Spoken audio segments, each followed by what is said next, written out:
নমস্কার বন্ধুরা, ডলি রন্ধনশালায় সবাইকে স্বাগত। বন্ধুরা, ফুলকপির অনেক রকম রেসিপি তোমাদের শেয়ার করেছি। আজকে একটা অন্যরকম সম্পূর্ণ নতুন রেসিপি শেয়ার করব। রেসিপিটা শেষ পর্যন্ত দেখার জন্য অনুরোধ রইল।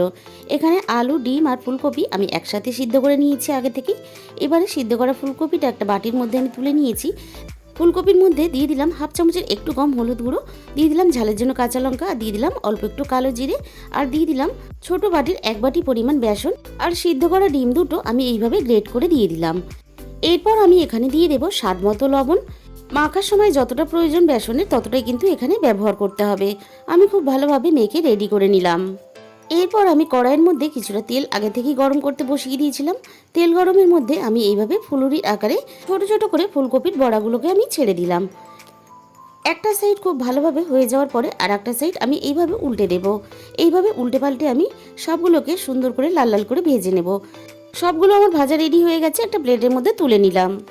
বাকিগুলোকে একইভাবে আমি তেলের মধ্যে দিয়ে উল্টে পাল্টে আমি সুন্দর করে ভেজে নিলাম।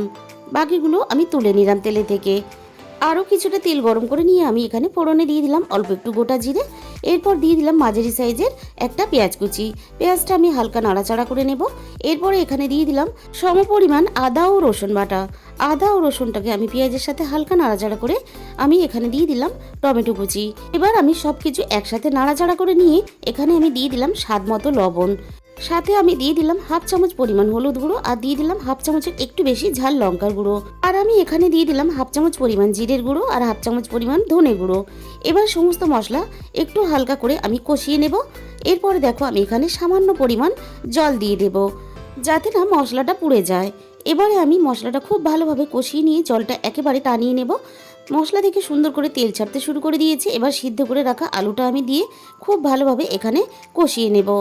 আলুটা মশলার সাথে খুব ভালোভাবে কষানোর পরে আমি এখানে পরিমাণ মতো জল দিয়ে দেবো। এখানে জলের পরিমাণটা একটু বেশি দিতে হবে, তা না হলে ফুলগুলো দেওয়ার পরে কিন্তু অনেকটাই ঝোল টেনে নেবে।